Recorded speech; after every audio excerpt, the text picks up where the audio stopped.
easements can be a killer. If you've got retaining walls on your block and you may think that the developer's done you a favour, they've started to bench the blocks. If you've got an easement on that same block to protect the retaining wall, you can't extend on that retaining wall because you're then inside that easement.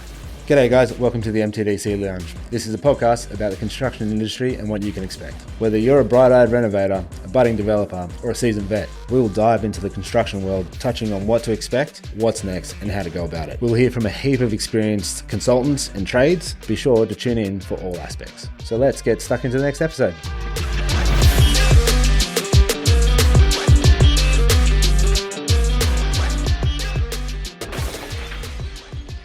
G'day guys, you're here with Matt and welcome to the lounge. Tonight we are going to talk about renovations and new builds. What do you have to do? What do you need to know? And we're here again with Mitch today, and here we go. So let's do a bit of role play, shall we? Like, I'm a client, you're a drafty, mate. What do we need? What do we need from you to get our house started? Yeah, so I guess the first thing that everyone's got access to, you've got your block. You know, I'd say the most important thing at the very beginning is to understand what your block is, what constraints are placed against it, and I just get familiar with if you're looking at renovating, familiar with where your existing house is, your block reports, or even just knowing things like where your sewer line is, or even just looking around at your neighbours, seeing what type of construction they've got, or you'll be able to get an idea for setbacks and things like that as well. So I think there are a few reports that or things that you can find out really early on.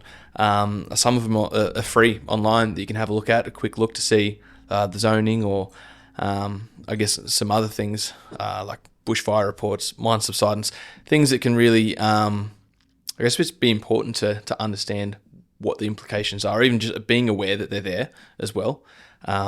Yeah, nice one. So I guess if I was to first start to have a look at renovating on a new building, how would you reckon? What would be the first report that you reckon I go and get? The very first one you can get, it's just called the New South Wales Planning Portal Report. So it'll tell you very quickly, it's free. You go online, all you need to know is your address, and it'll tell you the land zoning, whether you've got a floor space ratio, which is going to be really important to tell you how far you can build, how much you can build as well for your floor area. Other things like bushfire, whether that's something you need to be considerate of, or whether you're in a mine subsidence area. And that's all on that report, though, isn't it? It's all on there. Very quickly you'll be able to find out what restrictions you've got. The other thing I'd be very, very soon to get straight after that would be a dial before you dig. You're going to find out where the sewer is, or any other infrastructure that's underneath your existing lot as well. Like all the electrician and like NBN networks and things like that as well. Yeah.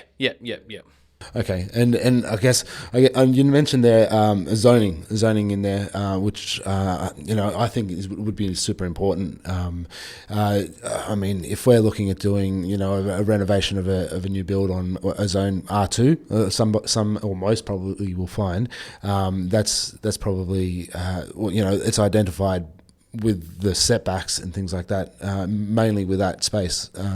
I'd even go a step further and say the zoning's probably going to be more important for people who are looking at developing or doing more, increasing residential density, or whether it's secondary dwellings, dual occupancies, or even subdivisions, or even the bigger projects with townhouses, because the zoning can really change the rules. I think even just understanding what those rules are, if you are just doing like a swimming pool deck renovation, it's important to know, but I think it's more important for the bigger projects, because that really can play a large role in, I guess, how far you can push the project and what council are going to allow to go through as well. And I guess so. I mean, as we go through the residential zones like the R3s and the R2s and the RU2s and all that stuff, there starts to be setback requirements too for these separate zones, right? So for the low medium residential, the R2s, standard setbacks are 900 mil, which is super important, particularly when a client's looking at even renovating. They want to maintain that setback as well, right? And then you've got the rear setback of 3 meters in most cases, particularly around the Newcastle and Lake Macquarie area. Complying development follows the same kind of building envelope too, right? So yeah. Well, I think like the land zoning is going to tell you what those restrictions are. You'll be able to look at with I guess in your local council, find out what zoning you are. Some of them will have different rules depending on that zoning too. So just being aware of what zoning that you're within can set you up really early on to give you an idea of what you can and can't do. Well, that's right, yeah. And then, like, I mean, clients who are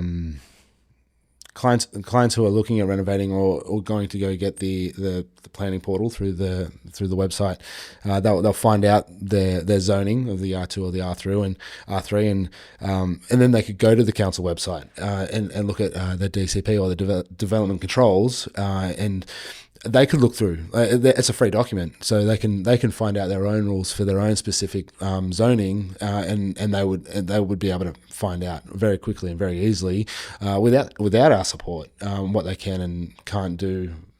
That would be ticked off quite quickly. Yeah. What would you say would be the top three restrictions that you think people would want to know early on about their block? I think like particularly around Newcastle and Lake Macquarie, I think floor space ratio is a huge one, and height too. Like if people are looking at expanding houses, if they're going up like another level, you go, height requirements 8.5 meters. You go up further than 4.5. Like there's a whole thing. Like we could go on for days about it, but we could. I mean, over 4.5 meters. Within 900 mil of a boundary, they have to take that step in. Like there's just juicy bits like that, but there's also the fun bit. These are the rules and these are the guidelines, but the DCP is never set in stone. It's a guide, so you can always you can make the argument. Yeah, absolutely. So, but throughout Newcastle and throughout Lake Macquarie, small blocks are becoming a bigger and bigger thing. So side setbacks and floor space ratio are quite huge. I think it's a definite factor for sure. Yeah, I think I agree. I think the setbacks, and then your either site coverage or your floor space ratio, and then the height. I think. Depending on if you do have a small block, knowing those three things are going to set really early on. Okay, this is what I've got. I know you can go out and measure how far you've got to your side or rear boundary or fences, and you can have a pretty good idea of how far you can push that envelope. Hoping obviously that the fences are put on the boundary, right? I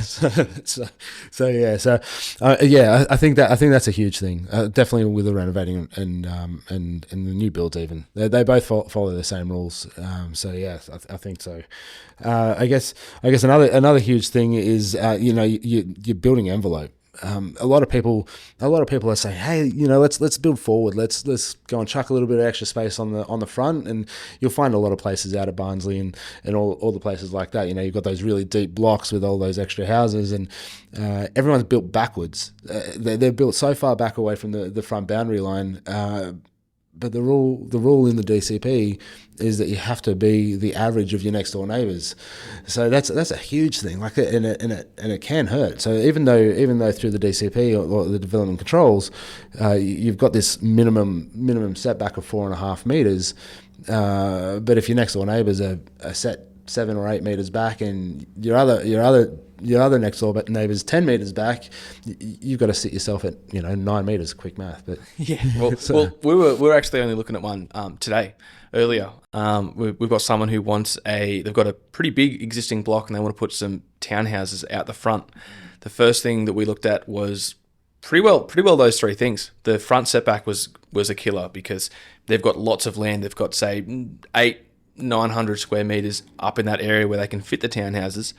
The one neighbour to the sides, we've got a say it's maybe 6 metre setback. It was a pretty short one. Yeah. Yeah, and then the other neighbours around 9 metres of a front setback. Yeah. So all of a sudden, you've got to take the average of those two. There goes, we've got 7.5 metres of your block you can't use out the front of. Yeah. We're still trying to fit all these townhouses in. And I mean, knowing that early on is going to set you up to go, right, even though I've got 800, 900 square metres of space, if you're trying to fit these townhouses on, you go, I've got 900 square metres of space. I can fit 4 townhouses on. You quickly find out you might only have 600 square metres to actually use once you take into account all your setbacks. So yeah, well, that's right. Well, again, yeah, absolutely. And the DCP is, again, a guide, and using a good planner would help argue those points. But nothing's guaranteed in the world of council, right? So it's probably best that once the plans and all the designs and all those things are done, we can take those back to the planner. We can develop that argument and hopefully press that forward. So it's going to be an exciting job. It's a huge one, and I can't wait to see what we can do with that one for sure. So we've established that through the New South Wales portal we get the setbacks and all the planning business that we need, and essentially what we kind of designed for from the start. These are of course the first reports that we get, right? So once we get the New South Wales planning portal, we find out everything we can about the block, and then we organise the dial before you dig. Inside that dial before you dig, we've got the NBN services and the sewer services and the gas lines and all that kind of stuff. Basically anything underground that you want to stay away from, or at least be aware that it's there.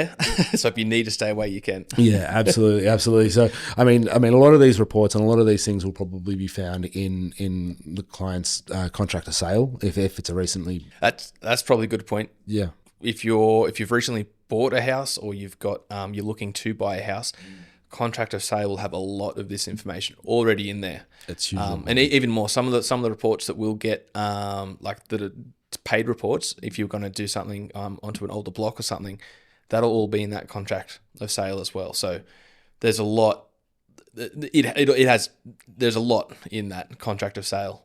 It's perfect, and I mean, we won't even go down the line of the Gipper, but we won't even open that one. But I mean, establishing all the reports from the contract of sale, it's going to tell us things about easements. Like easements are a huge thing. We can't cut in an easement. You can't fill in an easement. There's things that we can definitely grab from that information, and particularly with the gas lines and the sewer lines and all the bits and pieces. I mentioned an easement before. While there are many kinds of easements, like easements to drain water, easements for power lines, easements for retaining walls. You can't undermine retaining walls in certain estates.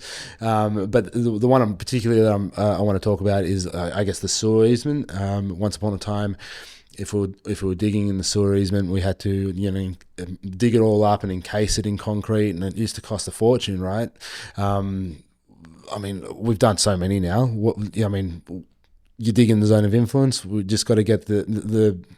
Just got to make sure you peer down deeper. Like you still can't go inside the easement, but you still, as long as you're peering down deep enough past that zone of influence. Yeah. Because on the easements, I've actually had 2 this week in particular. So lodged in council, they're both retaining wall jobs. Yeah. They're relative new estates. It's probably something that people buying new blocks of land should be aware of. Easements can be a killer. If you've got retaining walls on your block, and you may think that the developer's done you a favour, they've started to bench the blocks, your butte, it's going to save me in retaining and things like that.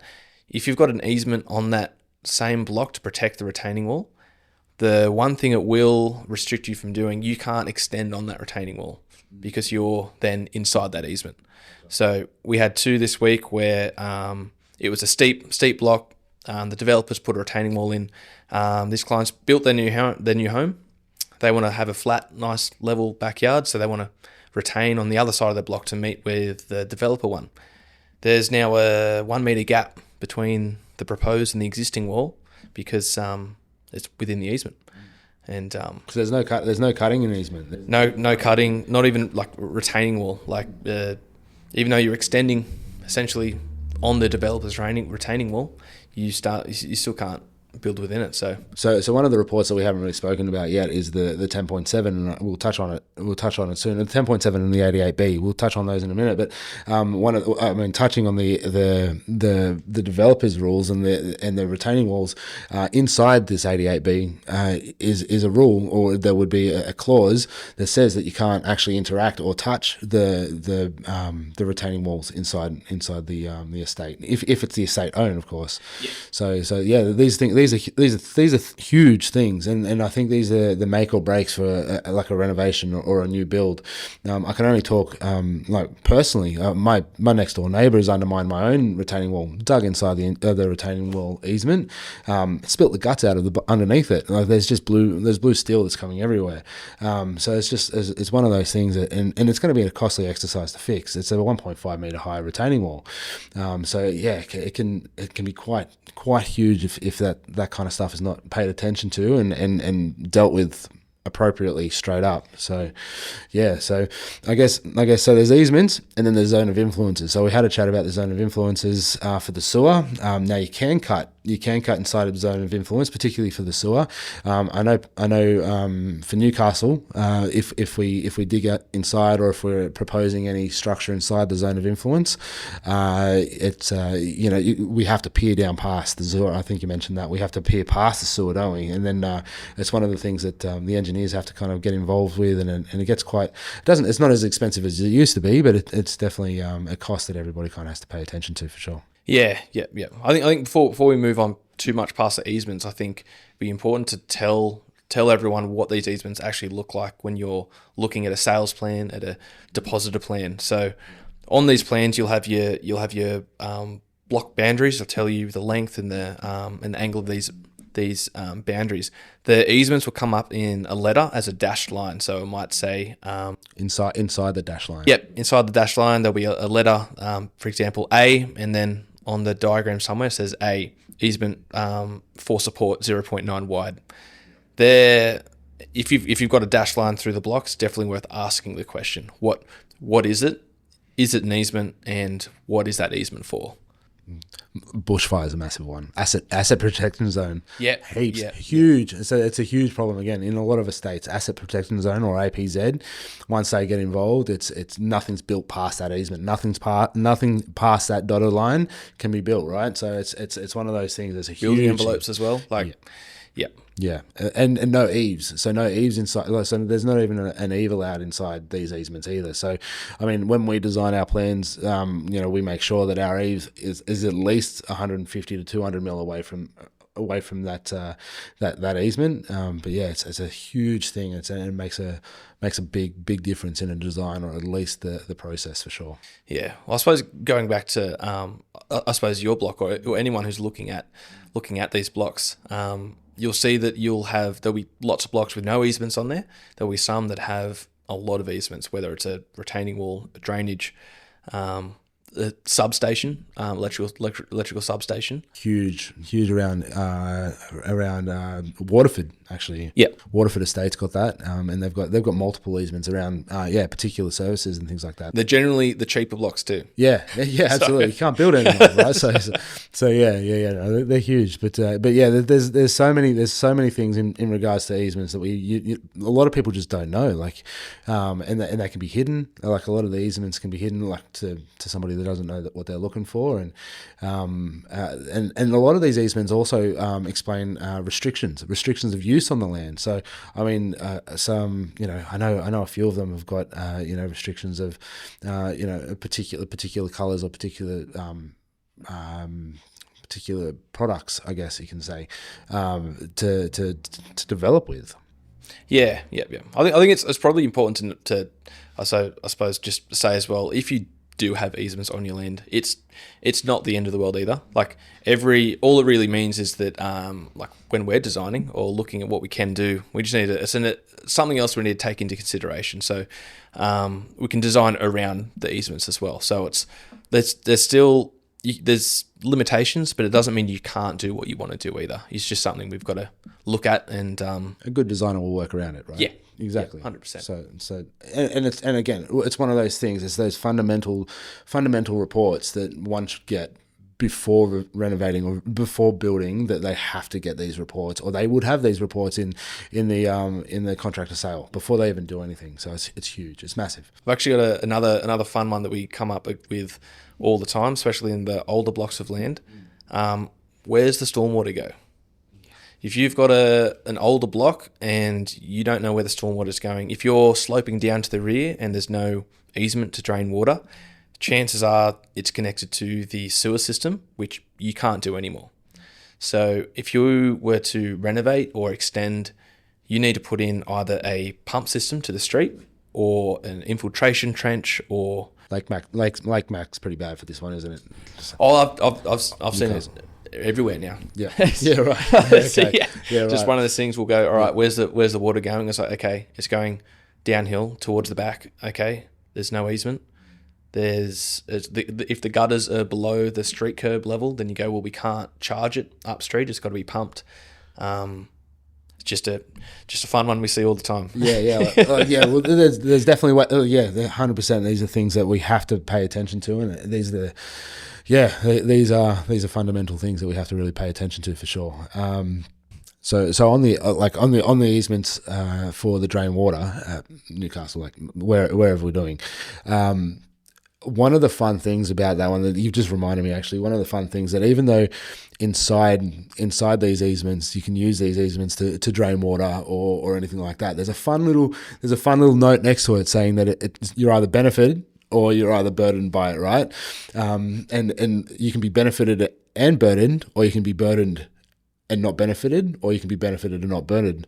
Now, I think this is a little bit curly, because there was a job well and truly way back in the start of my designing world, that one particular block was burdened by an easement to drain water, but did not benefit by this easement to drain water. So I think the thing here is important to note that a burden of this easement means this easement's on their block. It's taking up a part of their block, and a benefit means that they can use that easement. So that particularly for this poor client, they were burdened by this easement to drain water that was 2 meters wide, but they weren't allowed to use it. They couldn't use it. So that's a big thing to worry about. I mean, if you can't use it, you can't drain the water to it. You can't connect any of your surface drainage to it. Find elsewhere. Like where did they end up? Was it had to go to the street, or? Well, we ended up raising the top of the water tank to 500 mil above the curb, and so we could charge it. So that was a curly one, but we got there in the end. It was yeah. So because where you'll find that out. So you've got your deposit plan and your 88B. So your deposit plan will show you your boundaries, the easements, where they are on the block. The 88B will go alongside that, and it's going to tell you, yes, this clause applies, tell you whether you're benefited by it or burdened, and then that's going to give you an idea of how does this actually affect me? Is it something that I've just got to stay out of, or is it something I've got to stay out of, but hey, I can put my stormwater in here? Yeah. That's right. There's such a long list of reports that we kind of go through, even pre-design, like pre-chat, pre-working. Like we got to make sure that all these things are covered and cleared. I mean, another free report that kind of comes through is a flood report. There's so much rain coming down these days, and you know, floods are going to happen. Floods are going to continue to happen. They raise the 1 in 100 year. Every year, I think it is. So especially in Newcastle, if you're anywhere near any of the big stormwater drains or things like that, or Lake Macquarie, if you're close to the lake, you higher chance you're in a flood area. Yeah, well, I mean, there's a flood. Well, particularly for Lake Mac, you've got. Well, I guess anything around a foreshore. There's a foreshore building space as well. So you've got that flood zone around the foreshore that you can't build within. But these are one of these important things that we have to kind of go through the websites. Lake Mac's got a great website there that shows you a very brief description of the flood height, or what the risk factor is of that 1 to 100. I think Lake Macquarie is probably the best one that I've seen, because it'll tell you roughly, this is what we think your floor level is. This is roughly, this is what your habitable room needs to be. if one's higher than the other, and you want to extend, you're likely going to have to lift your extension up, or if it's a knockdown rebuild, you're likely to be on bearers and joists with your floor higher than your garage, or well, it has to be 50 mil above. It has to be 50 mil. Oh, sorry, 500 mil above the freeboard, doesn't it? So by freeboard I mean the flood height. So whatever's the 1 in 100, you have to be 500 mil higher than that. So 50 centimeters. I think Lake Macquarie will tell you, because that's the reason why I think theirs is really clear. They'll go, this is what the 1 in 100 year event is, and they'll actually tell you, here is your minimum floor level. It's pretty clear. It's nice and clean. yeah, for sure. But and I think like some of our experience is, if the extension is if they're just doing an extension inside the build, inside the footprint, it's not usually the alts and adds that kind of get affected. The inside the footprint doesn't get really affected, and I think I've also found, you might have a different opinion, but I've also found anything kind of under 50 square meters. I don't want to put a number on it, but I think like anything under 50 square meters, we've kind of got away with of increasing. I think it depends on how far out of the flood level you are, and then I guess how much you're extending. I mean, there is a degree of looking at what the changes are to the plans. If it can be clearly seen that, hey, you've got a clean line where you could make this higher, I wouldn't be surprised if council say, look, we can see it's quite easily possible. But say if you were just extending your open plan family kitchen living,